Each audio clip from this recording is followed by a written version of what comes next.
Stanley worked for a company in a big building where he was employee number 427. Employee number 427's job was simple. He sat at his desk in room 427 and he pushed buttons on a keyboard. Orders came to him through a monitor on his desk, telling him what buttons to push, how long to push them, and in what order. This is what employee 427 did every day of every month of every year.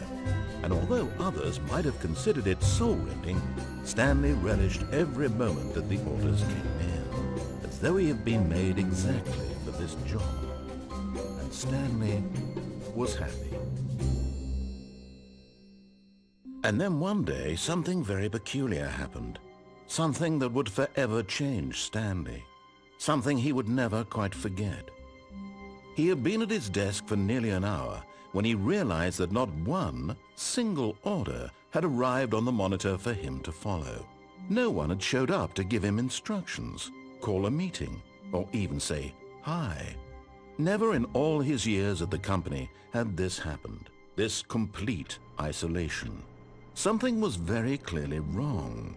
Shocked, frozen solid, Stanley found himself unable to move for the longest time. But as he came to his wits and regained his senses, he got up from his desk and stepped out of his office.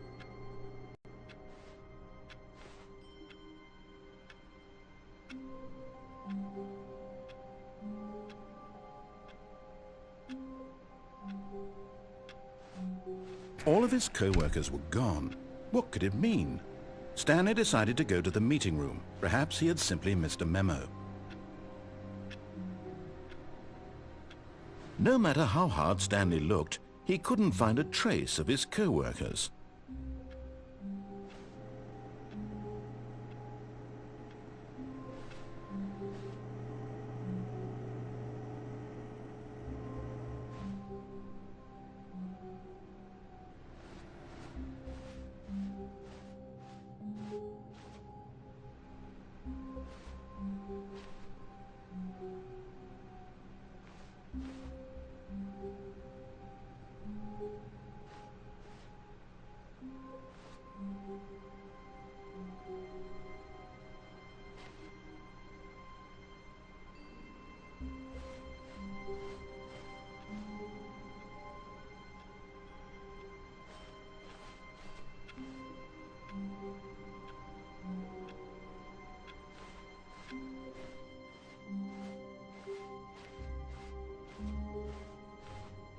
When Stanley came to a set of 2 open doors, he entered the door on his left.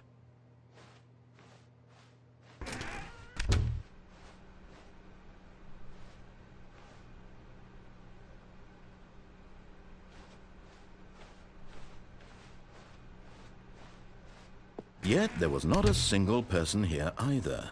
Feeling a wave of disbelief, Stanley decided to go up to his boss's office, hoping he might find an answer there.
Stanley stepped into the broom closet, but there was nothing here, so he turned around and got back on track.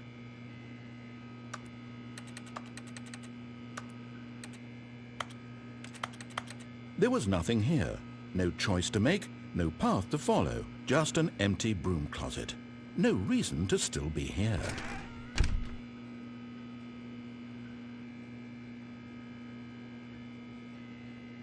It was baffling that Stanley was still just sitting in the broom closet. He wasn't even doing anything. At least if there was something to interact with, he'd be justified in some way. As it is, he's literally just standing there doing sweet FA.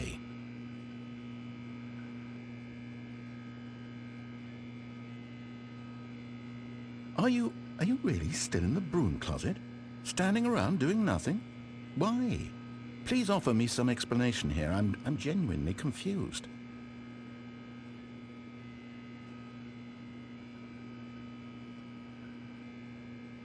You do realize there's no choice or anything in here, right? If I'd said Stanley walked past the broom closet, at least you would have had a reason for exploring it to find out. But it didn't even occur to me because literally this closet is of absolutely no significance to the story whatsoever. I never would have thought to mention it.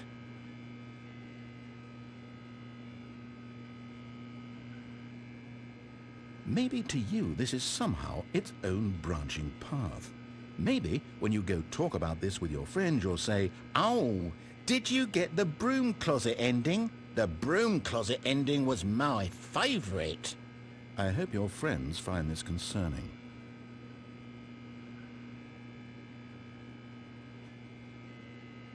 Stanley was fat and ugly and really stupid. He probably only got the job because of a family connection. That's how stupid he is. That or with drug money. Also, Stanley is addicted to drugs and hookers.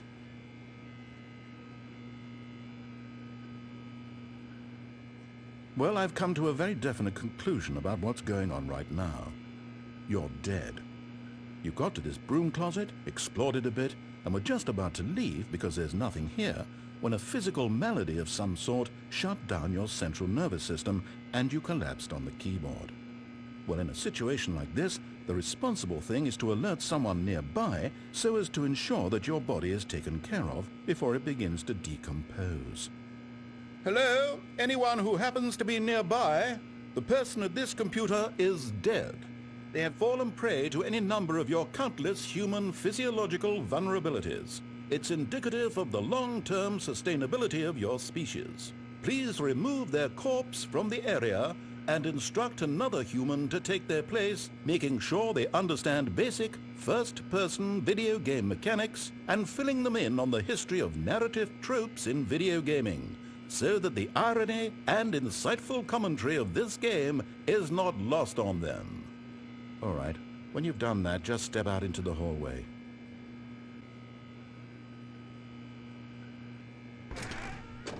Ah, second player. It's good to have you too. Unbelievable. I'm at the mercy of an entire species of invalids. Perhaps there's a monkey nearby you can hand the controls to. A fish? Fungus? Look, you can hammer out the details. I'm not particularly picky. I'll just be waiting for when you're ready to pick up the story again.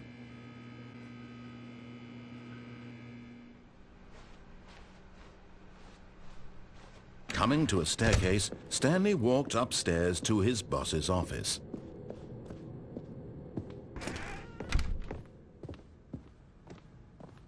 Stepping into his manager's office, Stanley was once again stunned to discover not an indication of any human life.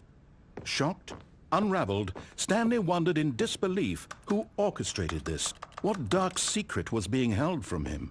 What he could not have known was that the keypad behind the boss's desk guarded the terrible truth that his boss had been keeping from him. And so the boss had assigned it an extra secret PIN number, 2845. But of course, Stanley couldn't possibly have known this.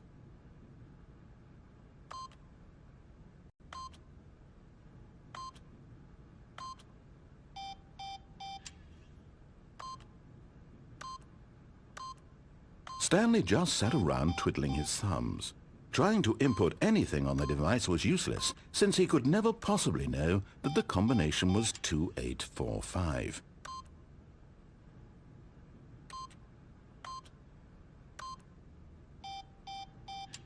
"2845.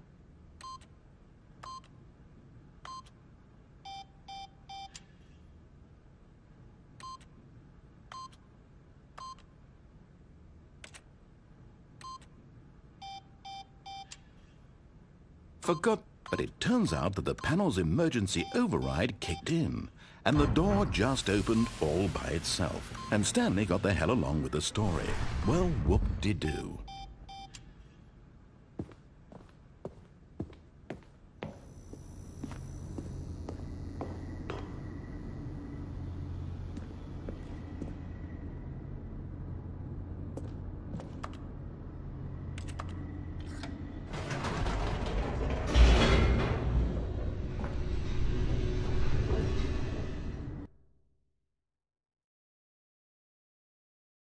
Descending deeper into the building, Stanley realized he felt a bit peculiar. It was a stirring of emotion in his chest, as though he felt more free to think for himself, to question the nature of his job. Why did he feel this now, when for years it had never occurred to him? This question would not go unanswered for long. Stanley walked straight ahead through the large door that read Mind Control Facility.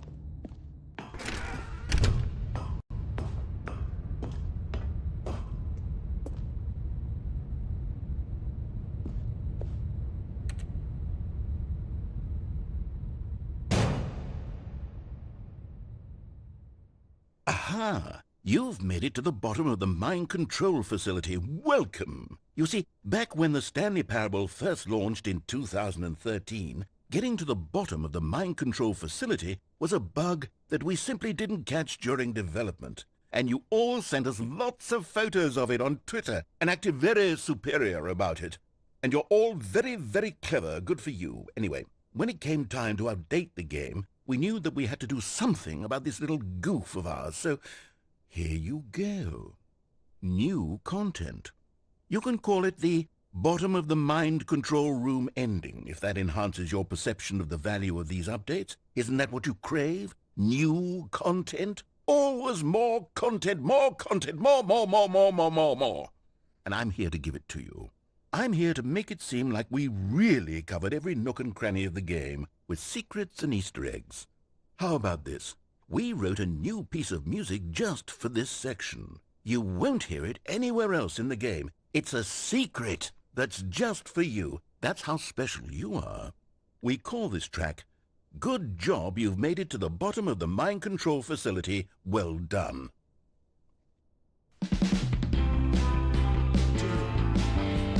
Good job, you did it. Good job.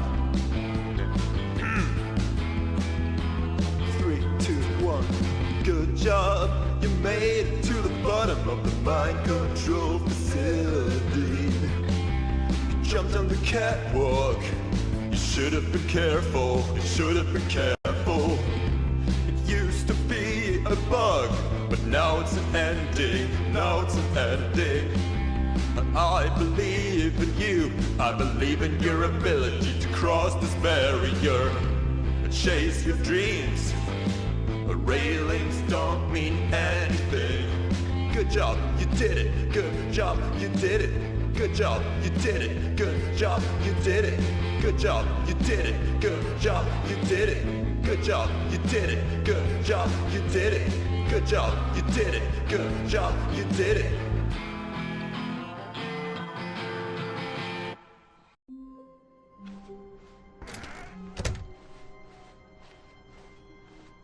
When Stanley came to a set of 2 open doors, he entered the door on his left.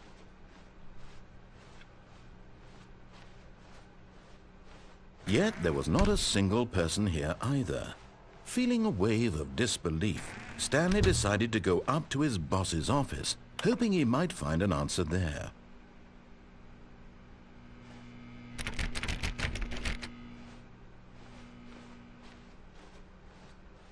Coming to a staircase, Stanley walked upstairs to his boss's office.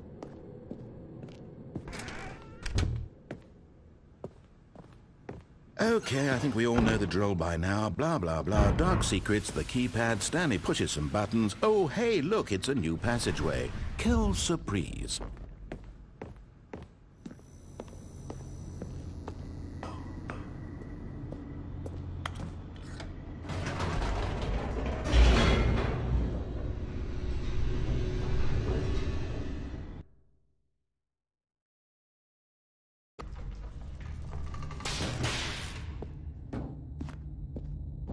Stanley walked straight ahead through the large door that read Mind Control Facility.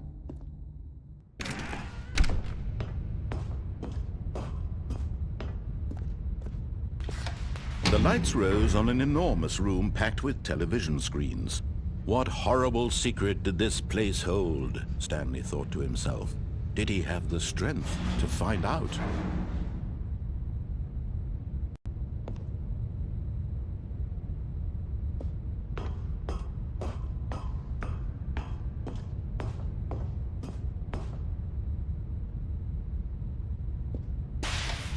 Now the monitors jumped to life, their true nature revealed.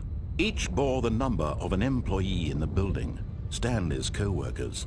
The lives of so many individuals reduced to images on a screen, and Stanley, one of them, eternally monitored in this place where freedom meant nothing.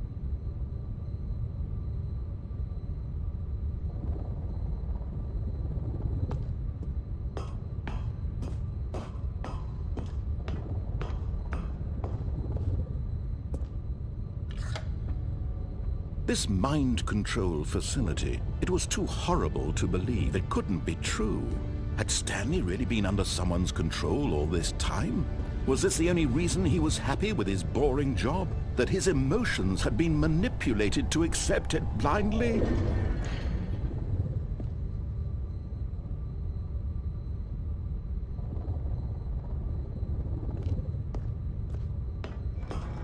No.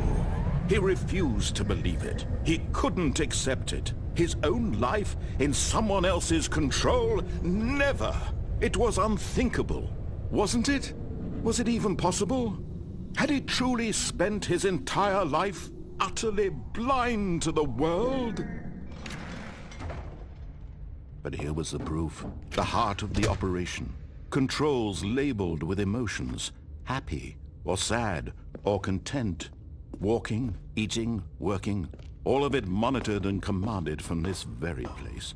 And as the cold reality of his past began to sink in, Stanley decided that this machinery would never again exert its terrible power over another human life. For he would dismantle the controls once and for all. Oh, Stanley. You didn't just activate the controls, did you? After they kept you enslaved all these years, you go and you try to take control of the machine for yourself. Is that what you wanted? Control? Oh, Stanley, I applaud your effort, I really do. But you need to understand, there's only so much that machine can do. You were supposed to let it go, turn the controls off, and leave. If you want to throw my story off track, you're going to have to do much better than that. I'm afraid you don't have nearly the power you think you do. For example, and I believe you'll find this pertinent, Stanley suddenly realized he had just initiated the network's emergency detonation system.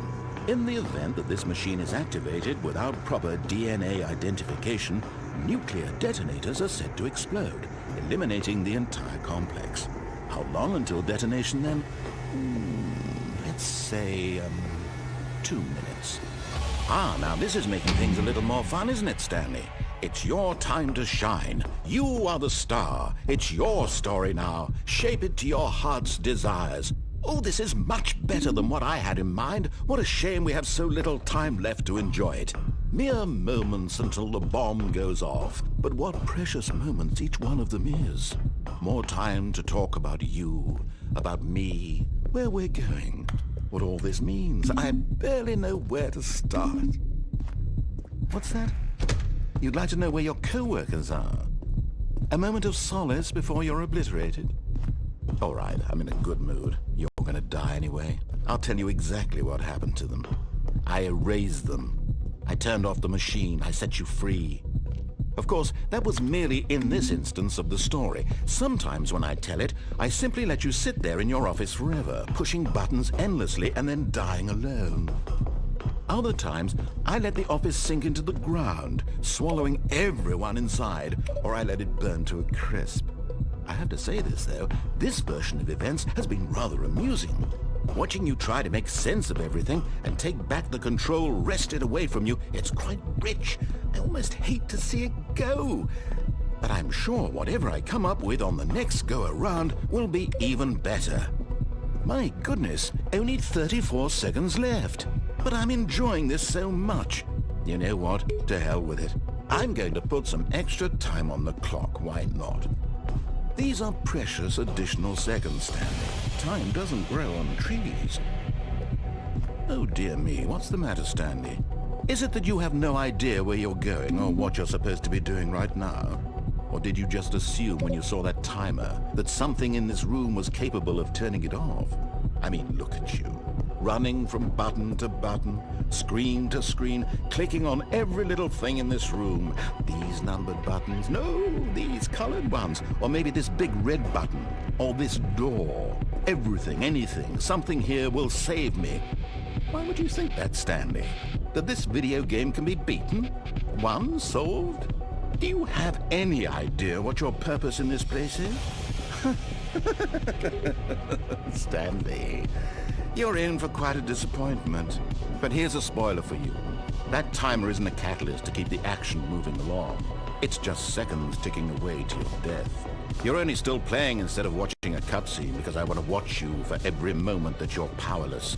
To see you made humble. This is not a challenge. It's a tragedy. You wanted to control this world, that's fine. But I'm going to destroy it first, so you can't. Take a look at the clock, Stanley. That's 30 seconds you have left to struggle. 30 seconds until a big boom and then nothing. No ending here, just you being blown to pieces. Will you cling desperately to your frail life, or will you let it go peacefully? Another choice. Make it count. Or don't. It's all the same to me, all a part of the joke.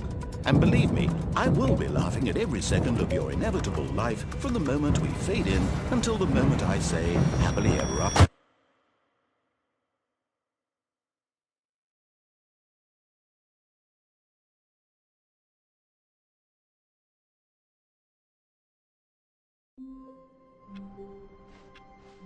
All of his co-workers were gone. What could it mean? Stanley decided to go to the meeting room. Perhaps he had simply missed a memo. Oh, please. Are you really just doing this for the achievement? Click a door 5 times. Is that all that you think an achievement is worth? No. I can't just give these merits away for such little effort. A measly 5 clicks. Now suppose you were to click the door 20 times. I would say that's the kind of effort that warrants recognition.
thank you for playing the Stanley Parable Ultra Deluxe.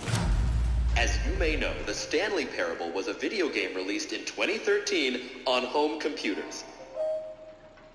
After receiving critical and commercial success, it was expanded upon in 2022 with the Stanley Parable Ultra Deluxe, a reimagining of the game for consoles and home computers. The Stanley Parable Ultra Deluxe features exciting new content that broadens and expands the world of the Stanley Parable, delighting audiences the world over. Please, step inside and see what thrilling new adventures await in the Stanley Parable Ultra Deluxe. Oh, well, this sounds delightful. I'm very excited to see the thrilling new Ultra Deluxe content.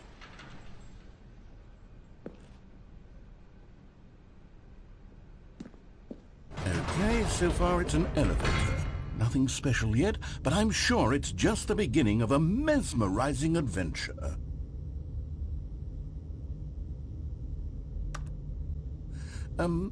Is it broken? What's going on here? Should we be moving somewhere or... Oh, there we go. All right, finally, at long last, it's on to the new content. I've never been more ready. Let's do it.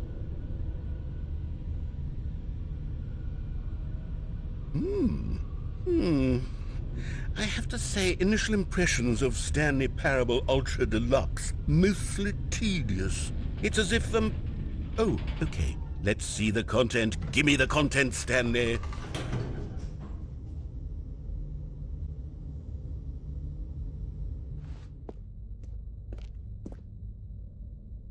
All right, let's see. It's the jump circle?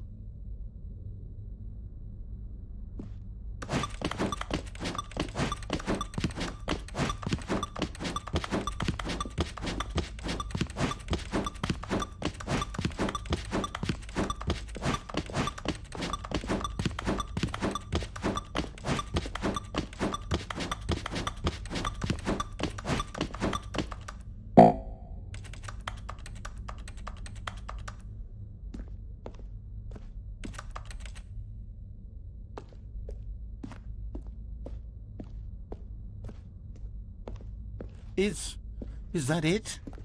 Surely that's not all the new content. There has to be something else, right?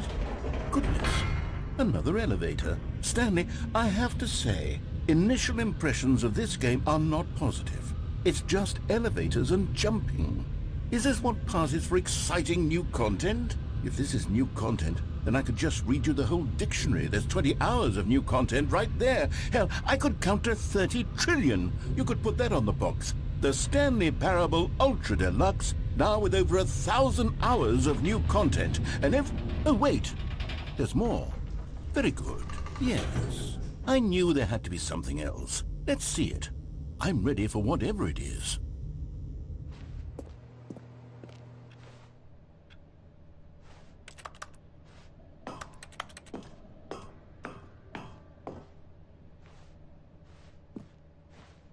That's it? Oh, you've got to be kidding me. You see, Stanley? This is what happens when greedy video game developers with no respect for their fan base rush a cheap expansion to market for no reason other than to make an easy dollar. And don't get me started on the level of craftsmanship that's gone into it. In fact, I'm looking right now at the game's achievements, and it's hard to believe one of them actually says, "Test achievement, please ignore." What quality assurance department signed off on this? I'm infuriated and I'm offended, and I intend to find these people on Twitter and hold them personally accountable. It's my fault, Stanley. I built up too much anticipation around the new content, I'm afraid. It could never have lived up to such expectations. If you're still with me, why don't we just reset the game, and we'll try to get back to what the Stanley Parable is really about. No frills, no gimmicks. Just you and me having a great time together like always. What do you say, friend?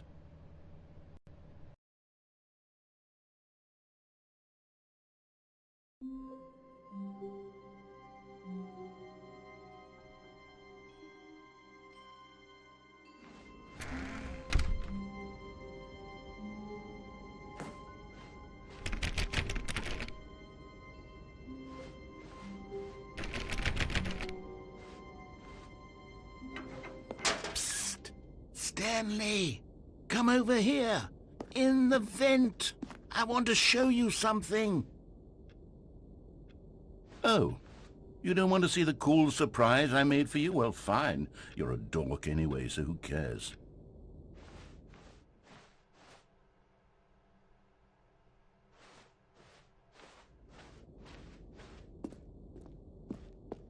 Oh, never mind. You're not a dork.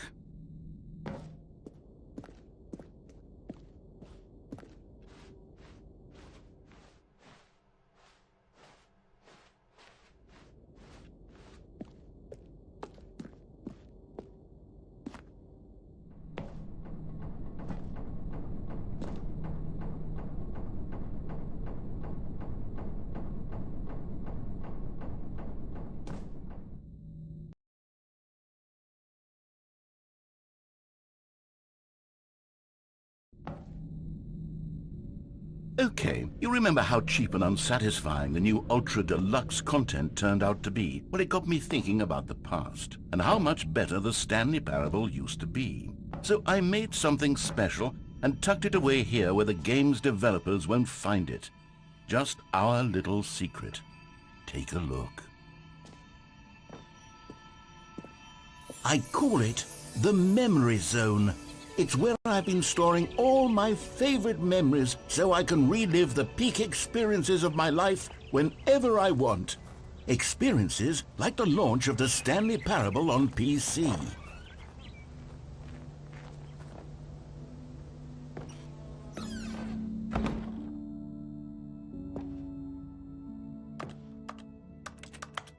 You see, Stanley, doesn't the Memory Zone remind you of how wonderful Stanley Parable was before it was sullied with a cheap re-release? Remember back in October of 2013, when the game originally launched? Back then, video games had integrity. Back then, it all meant something. Oh, the waste.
Je suis dans la Memory Zone, c'est sur l'abri des loups, et je n'attends. And over here is where I keep reviews of the Stanley Parable. Like this stunning triumph of games journalism, 10 out of 10 from Destructoid.com. James Stephanie Sterling writes, and I quote, "Where so many games that aspire to be more than games end up less than any form of art, Stanley Parable strives and then succeeds to be every game ever created." Did you hear that, Stanley? Every game ever created. That's how grand and all-encompassing the original Stanley Parable was. It was literally every game ever created. It was Skyrim, it was Persona 3, it was all of them, and now it's nothing. It's no games at all. It isn't even the Stanley Parable anymore. It's just a husk now, a lifeless husk with an hour of new elevator content.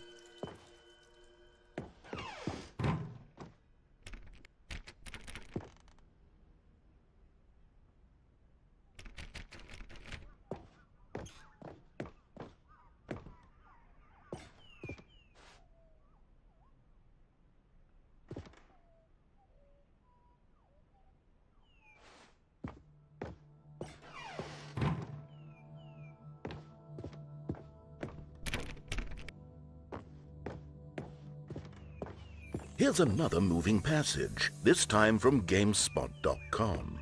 The Stanley Parable is both a richly stimulating commentary on the nature of choice in games and one that offers some of the most enjoyable, surprising, and rewarding choices I've ever been confronted with in a game. 9 out of 10. Don't you get it, Stanley? The game was perfect.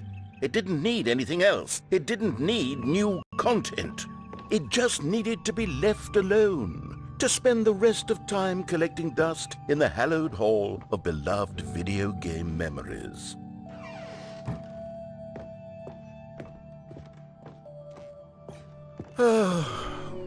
These were simpler times, Stanley. But I wouldn't give to go back, to have it all over again. Wait, hang on. I don't recall this part of the memory zone before. What's this? What's down here? Oh no. Oh God, no. Stanley, it's a collection of reviews from Steam, the online video game distributor. I haven't looked at these in years. I can't even imagine what's been collecting down here. Surely these reviews were glowing as well, weren't they? Honestly, I could not be bothered to play this game to full completion. The narrator is obnoxious and unfunny, with his humor and dialogue proving to be more irritating than entertaining. Unfunny! I'm not trying to be funny. I'm trying to make a serious work of art. I suppose I could write up a handful of gags to insert into the Stanley Parable, but the game is already such a densely layered web of profound philosophical insights that I can't even imagine where I'd have the room to stick them.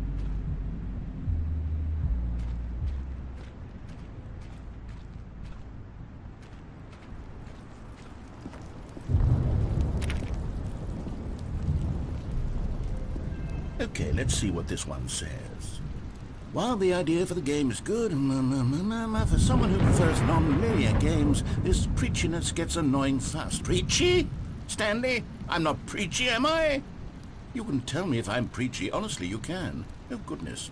This is actually quite shocking for me. Well, to be honest, I had always thought of the game's dialogue as being rather terse to begin with. You can't know how much fluff I cut from the game to get it to feel as light and airy as it... Well, I always thought it did. But maybe it wasn't. Oh dear. What an awful memory to have to hold on to.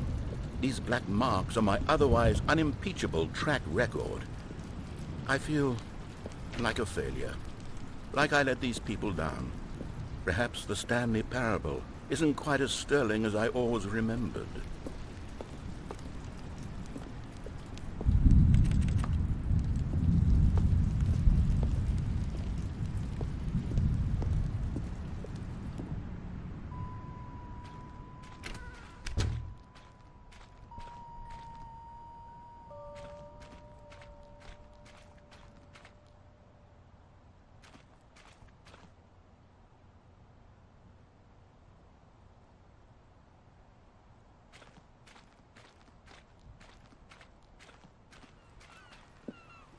What's this one got to say? You constantly have to stop doing anything so the narrator can catch up with his long-winded explanations of what's happening. I wish there was a skip button. A skip button? Well, yes. Yes, I think we can do that. If I'm truly too preachy, then maybe letting you skip ahead for just a moment, surely it couldn't hurt. Not if it means we can strike these negative reviews from the record. Only positive reviews of the Stanley Parable. That's my motto today, and it's always been my motto. I'd do anything for the customer, Stanley. Yes, a skip button we shall have. And here it is. Go ahead and give it a shot. I'll pop you forward in time so that the second my incessant droning starts to bore you, with just the push of a button, you'll have zipped right past it. It's what the players have been asking. Oh, you're back, you see. You were only frozen in time for a few minutes, but it was plenty of time for me to deliver a long, rambling monologue full of unnecessary... Well there, sport. You really did catch me rambling on a bit, didn't you? But that's the power of the button. The minute I start to go off on a thoughtless display of self-absorption... Okay, welcome back, Stanley. Now, I should say that the amount of time the button has been skipping through is becoming longer and longer. That last one was well, I want to say maybe 30, 45... Stanley! Stanley! Stanley, please don't push the button again. It's been 12 hours. You've just been frozen there. I don't know why the skips are getting longer, but they're... Oh, Stanley, you're back. You're back. Oh, my goodness. I have someone to talk to again. Stanley, I think it's been a week. Or 2 weeks. Oh, hello. It's you. You're here again. Welcome. I have had time to think about you and about us and about everything we've been...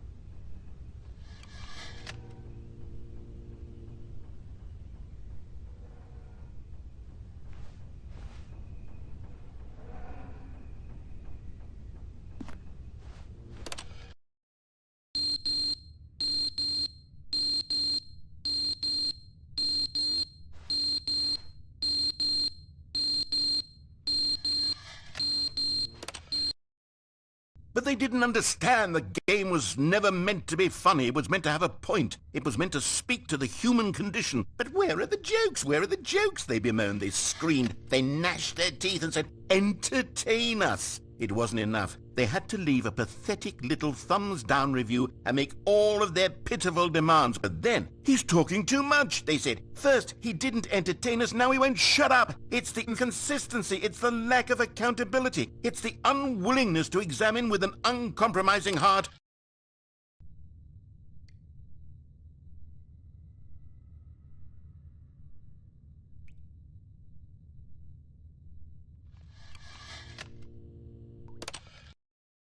The end is never the end, is never the end, is never the end, is never the end, is never the end, is never the end, is never the end, is never the end, is never the end, is never the end, is never the end, is never the end, is never the end, is never the end, is never the...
All of his co-workers were gone.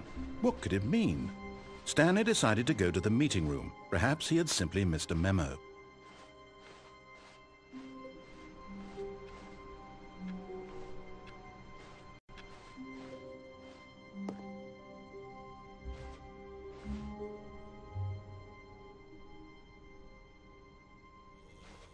Oh, good. You noticed my sign. Yes, I have something very exciting to show you.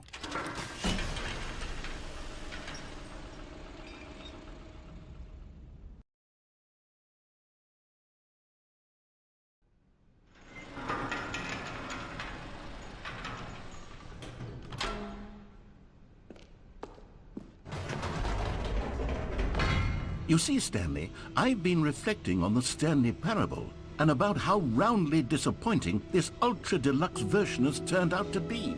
The original Stanley Parable was a landmark, and any new content for it should live up to that legacy. So forget this Ultra Deluxe nonsense. I say we take it one step even further.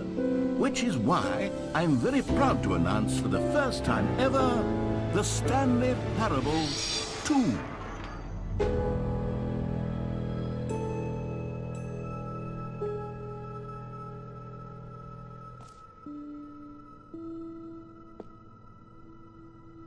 Yes, you see, isn't this far superior to a measly re-release with a few minor additions? Think of all the new territory we'll cover with a fully fledged sequel. An entirely new experience, built from the ground up.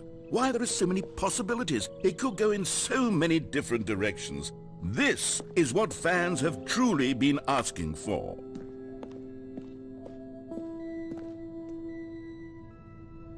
Calling it the Stanley Parable 2 is just so much catchier than Ultra Deluxe, don't you think?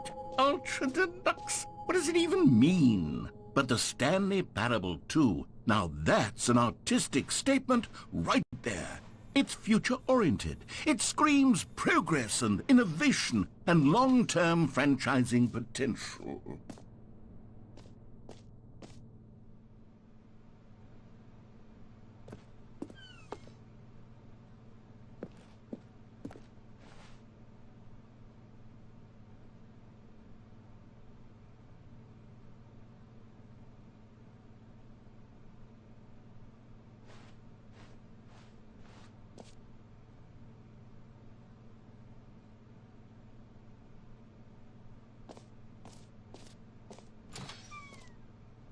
Now, to be clear, I haven't quite nailed down what exactly the Stanley Parable 2 is going to be, but let's take a look at some of the features I've been developing for it. I figure that if I can loosely organize a handful of interesting concepts, that surely the game will sort of naturally spring up around them. It'll all work itself out. Game development is much more of a fuzzy magic than anything scientific or logical, really.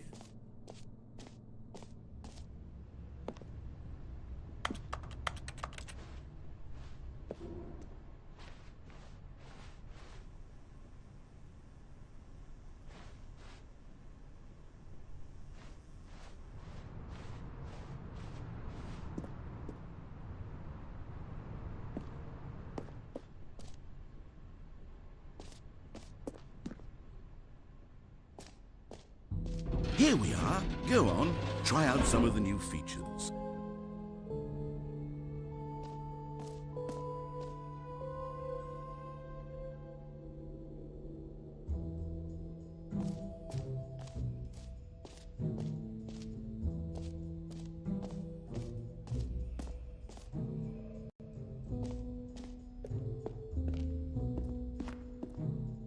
A common complaint of the Stanley Parable was that it was confusing and paradoxical, that it engendered a chaotic sense of reckless despair in those who played it. Well, I am happy to say that after much consideration, I've engineered a clever solution to this fundamental problem with the game. It's the Stanley Parable Reassurance Bucket. You see, Stanley, anytime you're holding the bucket, a sense of calm and ease will fill your mind and your heart. It's true. As long as you hold on to the bucket, the many disorienting contradictions of the Stanley Parable will feel perfectly normal and perhaps even comforting. You may even come to long for the gentle embrace of jarring cognitive dissonance while the bucket is in your arms. And to be honest, it's a much more convenient solution for me than actually redesigning the game to be less uncomfortable. Can you imagine what a pain in the ass that would be? Yes, the bucket is the perfect solution. Come on, give it a try. Can you feel it? The glow of comfort, even in the face of crushing despair, must already be sweeping through your body. And in fact, can I say that I do believe the bucket lends you an air of charisma as well? I think that just holding it has made you the slightest bit more attractive as a person. The benefits of the bucket seem to go on, don't they? All this and more await you in the Stanley Parable 2.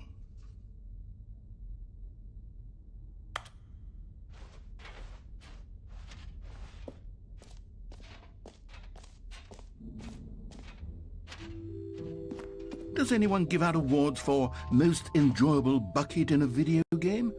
That really should be an award if it isn't. Okay, I'll be honest, I haven't yet decided on this one.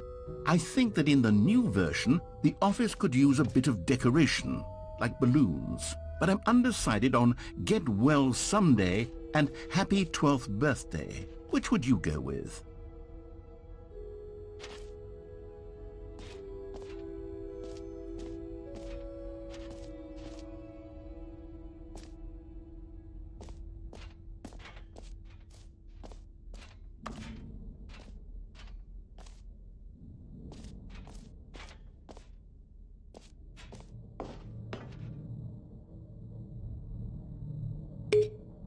You know, sometimes when you solicit another person's opinion, it makes you realize that you knew which one you actually really wanted all along.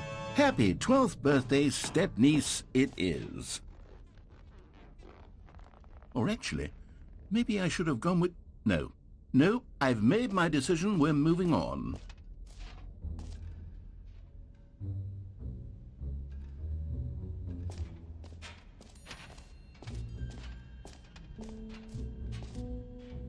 You know what? Let's bring the jump circle back for Stanley Parable 2 as well. It's a...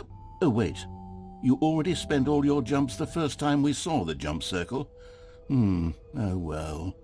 I suppose it can just be a nice decorative piece then.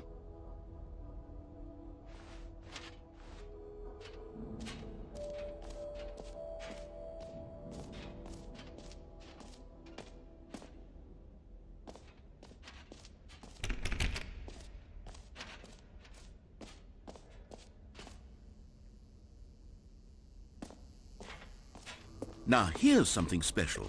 You remember that broken test achievement that got left in the game on accident? Well, I'm developing a technology to simply give you the achievement. Yes. You see, you'll come to this lever and... Okay, perhaps I should have clarified. This is technology that will exist. Right now, the achievement is still fully broken. I'm not a wizard, Stanley, but I guarantee it will be fixed in the sequel to at last satisfy the hordes of ravenous fans all over the world who have been uproariously demanding this feature. Gamers, we hear you, and I promise it will happen.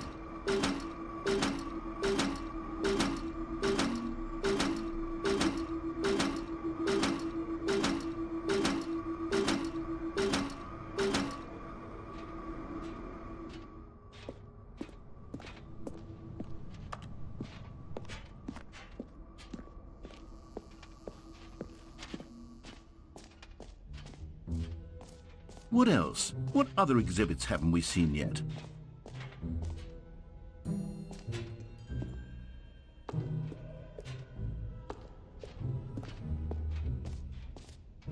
Ah, collectibles. Now it's a real video game. In the Stanley Parable 2, you'll run around gathering up these miniature Stanley figurines. And what's truly innovative is that there will be no reward for collecting all of them.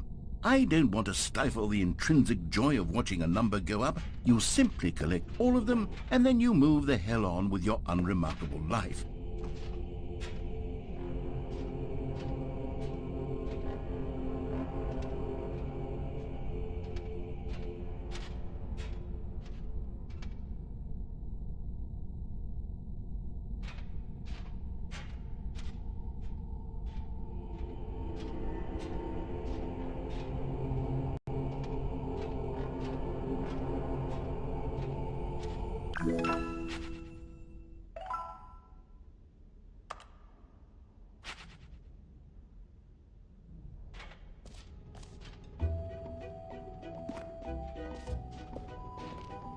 God, it really is the worst when you collect everything in a video game and then they give you a big fancy reward for it. Absolutely tragic.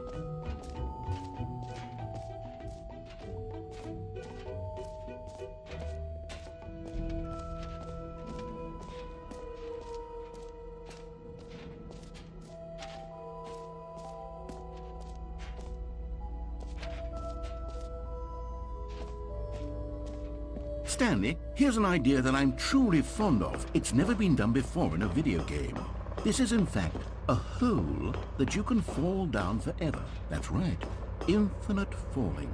You can fall until the end of time if you like. A stunning leap forward for video games as a medium. You see, isn't it wonderful? One of my more ingenious concoctions, if I do say so. Now then, since you've gotten to see the infinite hole, you can press the teleport button to pop back up to the top and we can continue onward. Now, I don't mean to be a bummer, but I do recommend you use the teleport button to go back to the top. Maybe do it on the sooner rather than later spectrum of things.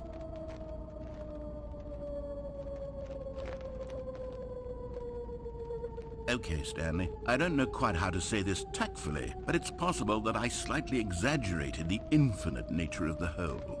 Is it a very, very deep hole? To be certain it is.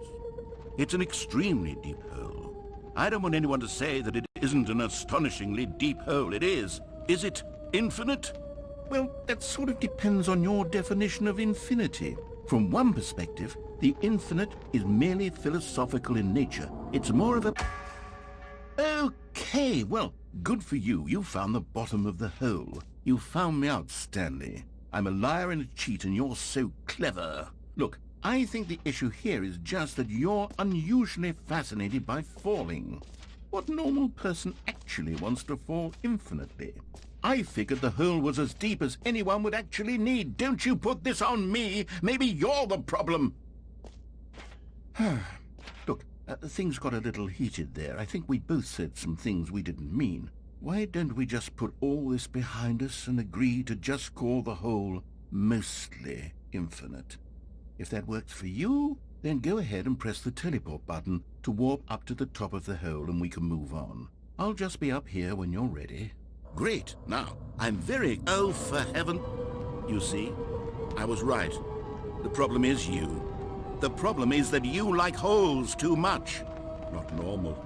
A normal person would have said, yep, that's an infinite hole right there. Goes on forever till the end of time. Don't need to see it all, but not you. Oh, no, no, no, no. You have a weird sort of... Oh. Did the hole seem even shorter to you this time? I couldn't help but feel like you spent a little less time in there than you did before. I mean, admittedly, I didn't make an infinite hole, but I didn't think it was that not infinite. Well, I suppose once again there's nothing to do here. If you decide you've had enough of the hole, you can hit the teleport button and come join me up above. Had enough? I'm positively thrilled. Gosh, how could I have guessed? You're back in the hole. If this starts to become a thing where... Wow. Okay. Yes. I'm starting to become extremely certain that the hole is not only not infinite, but that it's growing steadily less and less infinite. I suspect that I'm starting to hit the point where it's no longer feasible to call the hole infinitely deep, even by the lax overall standards for accountability and marketing. What's going on here? Stanley, I have no explanation for the uncertain nature of the hole's length. Here, let's try something. Let's pop back up to the top, and we'll see if it gets any shorter. Well, there it is. How is this still appealing to you? I know you're obsessed with holes, but at this depth, I just can't see this scratching the itch. Oh, who am I to judge? You just do whatever it is you're here to do and hit the teleport button when you're ready to move on. Is the, teleport button not working? You sure? Well, I mean, I really don't have an explanation. It was working just a moment ago. Still nothing? Well, I suppose there is one thing I can do to fix this. I'm out. Goodbye, Stanley. You couldn't bear to be away from the hole, and now you'll get more time with it than you could ever have asked for. It's a win for everyone. You get to be with the whole, I get to do literally anything else. Take care, Stanley. I hope you and the whole have a wonderful rest of eternity together.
My head's stronger.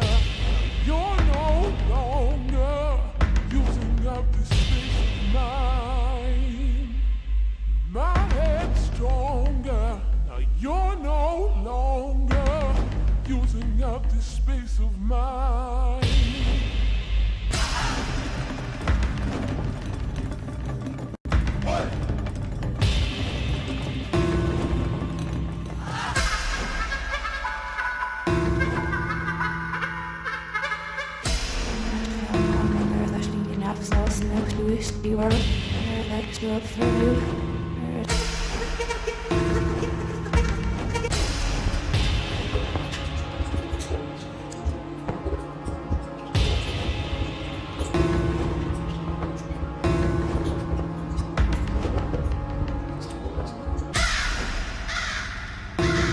Stanley? Stanley? Stanley! Oh, good, you're awake. It seems you had sort of dozed off there, drifting away into dreamland. But we can't have that, Stanley, because this hole is just so darn fascinating that I want you to be wide awake for every second of it. You don't want to miss a single moment. So how about if I just pop in from time to time and wake you up to keep you really, truly focused on the hole? From the looks of things, you and I will have many, many years here in this hole, and I'm looking forward to all of them. Stay alert, Stanley. I'll be back. Toodle-pip.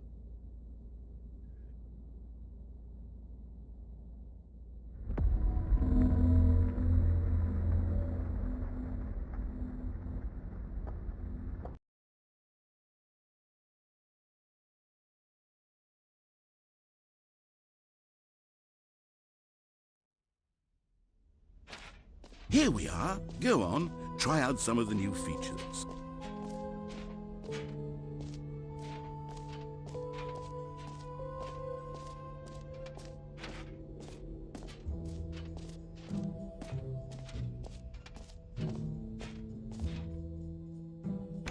For the Stanley Parable 2, I asked myself, what do players really want?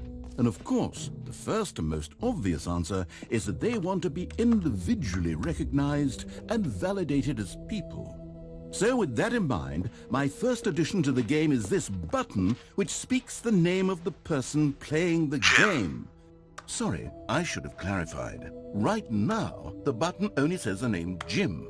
But of course, in the final game, this button will say your name, whatever name that is. Here, let's have you role-play as Jim to really simulate the full experience of this feature. Just play along. I promise you'll love it. Okay, here we go. Let's take a deep breath, clear your mind, forget whoever you are, and simply become a person named Jim. Jim. Whoa, hold on. I wasn't finished setting up the backstory. If you don't properly roleplay as Jim, then you'll never understand the impact of this button. Otherwise, it's just a stupid button that says somebody else's name. Okay, we're doing it again, and this time let me finish first. Now, allow yourself to become Jim. Jim. All right, fine, whatever. It's just a meaningless button that says Jim. Are you happy now? Get out of here. I'm done with this button. Why don't you go humiliate me in front of a different feature that I worked very hard on? Jim. See, if you'd Jim. only played along, Jim. that would have Jim. been your Jim. name Jim. the button says, Jim. but no. Jim. Jim. Instead, Jim. Jim. I can't Jim. even think Jim. about it. I'm taking the Jim button away. Jim. Jim. Jim. Jim. Jim. Jim. Jim.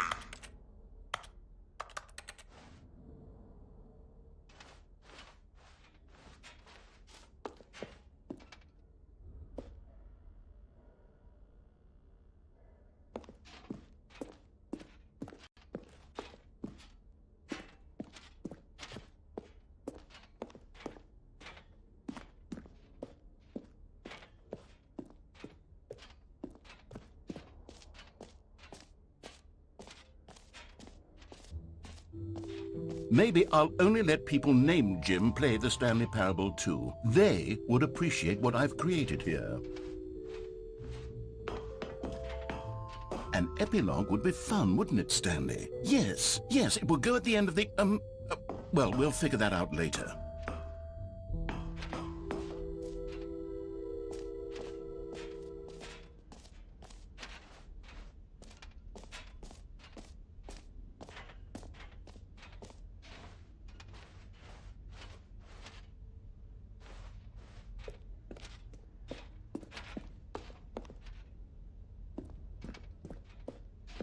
All right, have you seen everything you wanted to? Ready to move on now?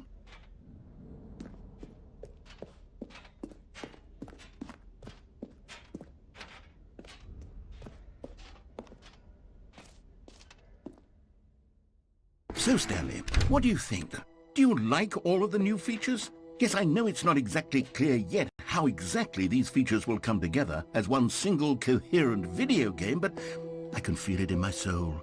It's going to work. There's definitely a good game in there somewhere. Say, let's do an experiment. I'll arrange these new features together, and we'll see whether or not it coheres into a meaningful gameplay experience. Okay. Are you ready? Here it is. I give you the Stanley Parable 2.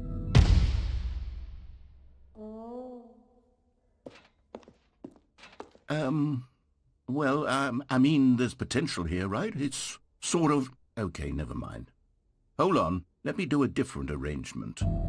Okay, yes, this is much better. I feel good about this. Here we go. Version 2. Who am I kidding, Stanley? This isn't a coherent video game at all. It's a lot of gags. And I do very much enjoy creating gags, but they don't add up to anything. I wanted more than anything to create a sequel that would capture all the magic of the first game. I wanted fans to love it. No matter how good these gags are, they won't stand on their own. They would need the structure and the gameplay of the original. Wait, maybe that's it. I can take the original Stanley Parable and simply, well, insert a few of my new features into it. Tastefully, of course. With respect. With care for the vision and integrity of the original game. Would it possibly work? I suppose it could. But it would need a really, really tremendous title screen. A title screen that says with bold and uncompromising conviction, "This is the Stanley Parable 2. Let me see if I can whip something up. All right, perfect. Go ahead. Take a look.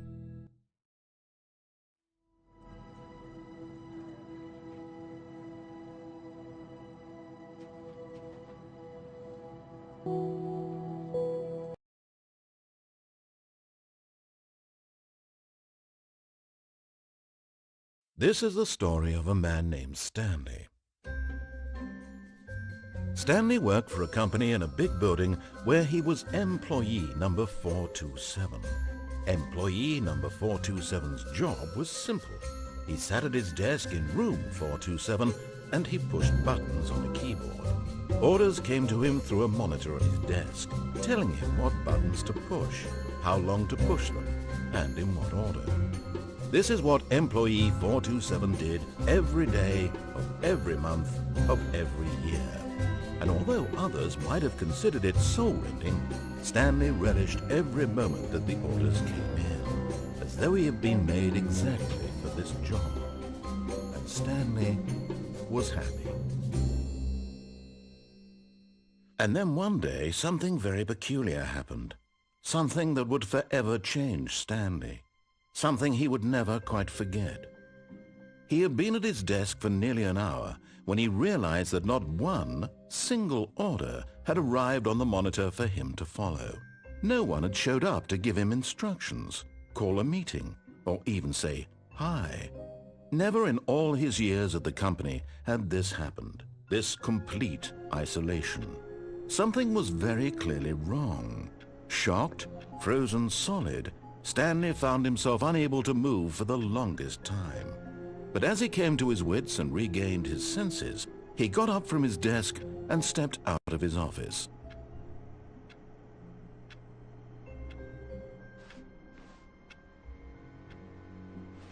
All of his co-workers were gone. What could it mean? Stanley decided to go to the meeting room. Perhaps he had simply missed a memo.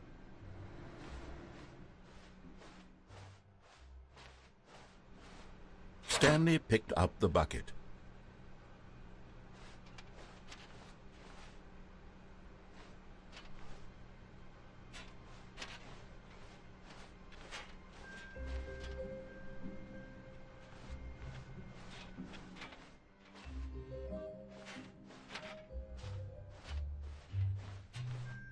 Stanley clutched the bucket tightly to his chest and entered the door on his left.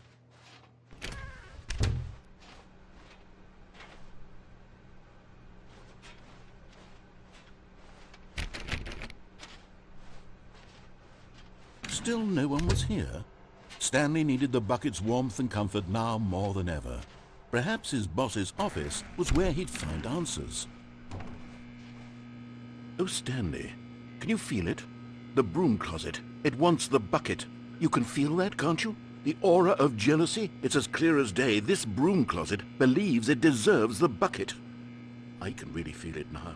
It's a bucket. It belongs in a broom closet. That's what the broom closet is trying to say here. It's supposed to go with the other cleaning supplies. Good for you, Stanley. Don't give in.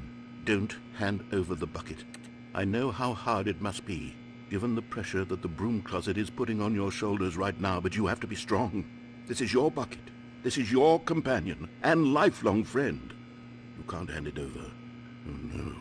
We're getting into name-calling now, it seems. Is this how low the broom closet has sunk, that it has to resort to this stream of petty insults simply in order to get you to hand over the bucket?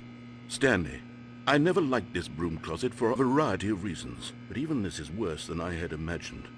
And wait, now the broom closet has the gall to imply that you and the bucket are not truly deep and lasting friends? That your relationship is purely superficial and convenient? That your life is so banal and meaningless that you'd feel the same sort of kinship towards any inanimate object which happened to lay in your path in an even partially enticing manner? Well, I'd never. Go on, Stanley. Lay into it. Really tell the broom closet off for its demeaning comments. Expand on the wide variety of experiences you and the bucket have shared together. Go through each of them point by point. Share your journal entries detailing the rich emotional landscape of your feelings for the bucket as they have changed and evolved over the years. Let him have it.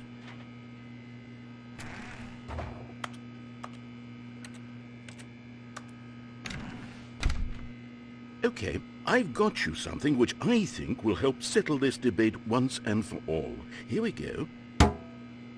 There. Now it's settled.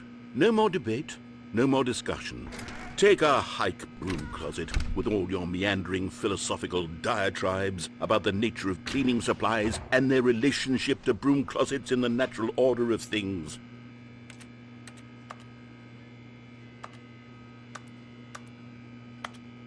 All right, I've got a second sticker back here, and I'm going to slap it on as well because I think it's appropriate. You see, I feel that it works because the sticker is also a bucket. That way, if you're ever unsure whether the thing you're holding is a bucket or not, you can look down at this sticker and say to yourself, "Ah, it's a bucket." There really is a wide variety of applications for this sticker.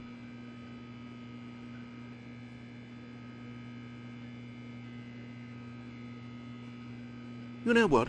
I could take the name-calling and the dismissal of your kinship with the bucket, but now the broom closet is just giving us a silent treatment. And to be honest, I'm sick of the pettiness on display.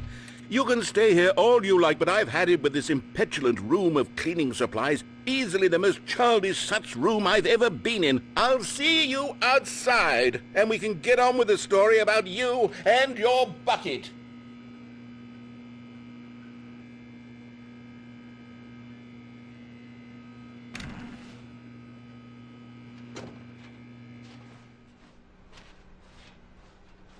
Coming to a staircase, Stanley and the bucket walked upstairs to the boss's office.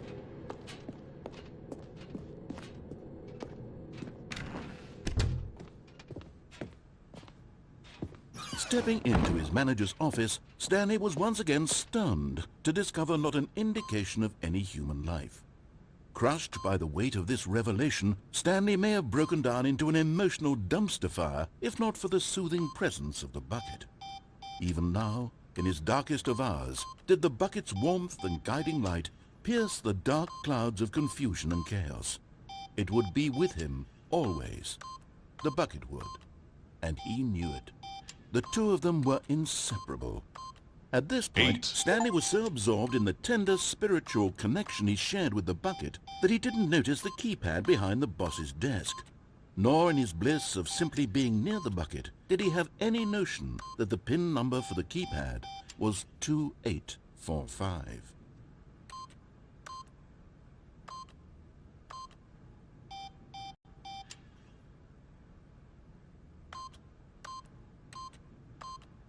Stanley just sat around twiddling his thumbs.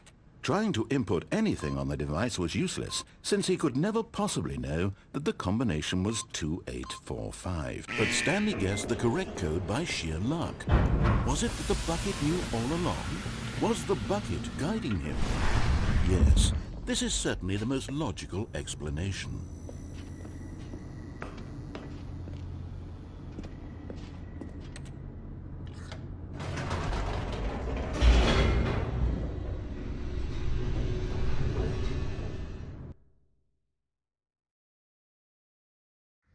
The elevator raced downward, plummeting towards an unknown fate. It would be all Stanley could do to keep himself together, if not for the bucket. Soothing him, comforting him, reassuring that in this darkest moment of uncertainty, he would be all right. The bucket is here for you, Stanley. Everything will be fine.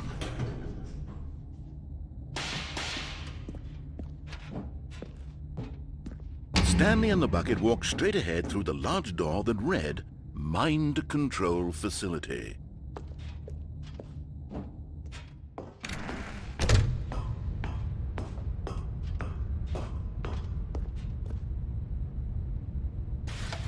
The lights rose on an enormous room packed with television screens. What horrible secret did this place hold? Stanley and the bucket both wondered to themselves.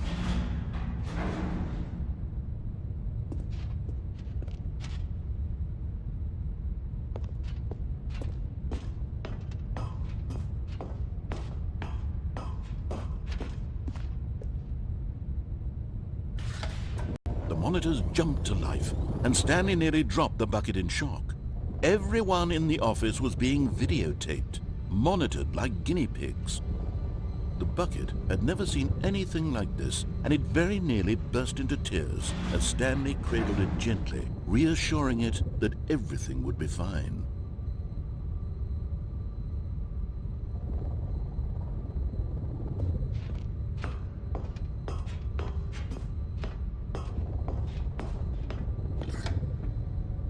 Was the bucket under the mind control facility's influence as well? Had the bucket been told to do things it didn't wish to do? What kinds of things does a bucket want to do or not want to do in the first place? These questions raced furiously in Stanley's feeble mind. No! He screamed into the bucket. He couldn't accept it.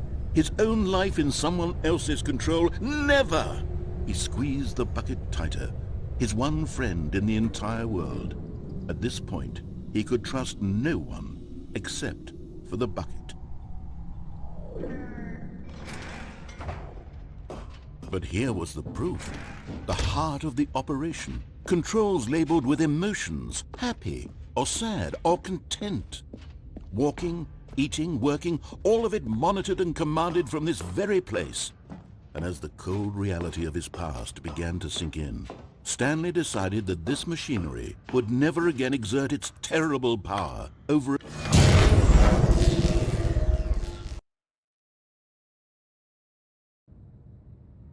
Stanley and the bucket waited in blackness.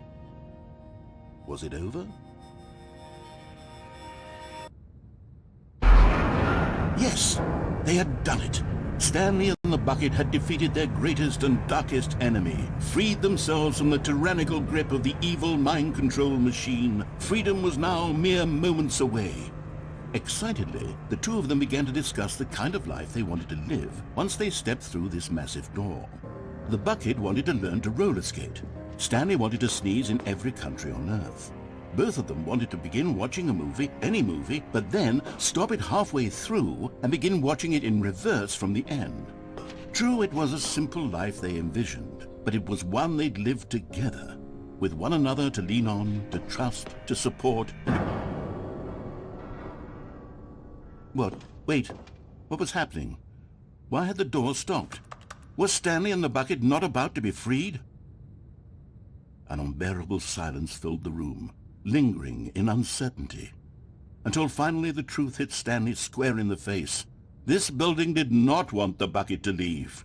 Even the facility itself recognized the incredible calming presence of the bucket, needed the soothing warmth of the bucket, would go to any lengths not to part with the bucket. No, no, no. Stanley can't leave this place, not while he has such a precious bucket in his arms, not while this building has anything to say about it. Stanley realized he would never again leave this very room, but at least he has the bucket. To be trapped eternally in darkness isn't really so bad, Stanley thought to himself. As long as I have my bucket with me, right? I'll be okay, won't I? Stanley gulped. Very soon now, he was about to find out.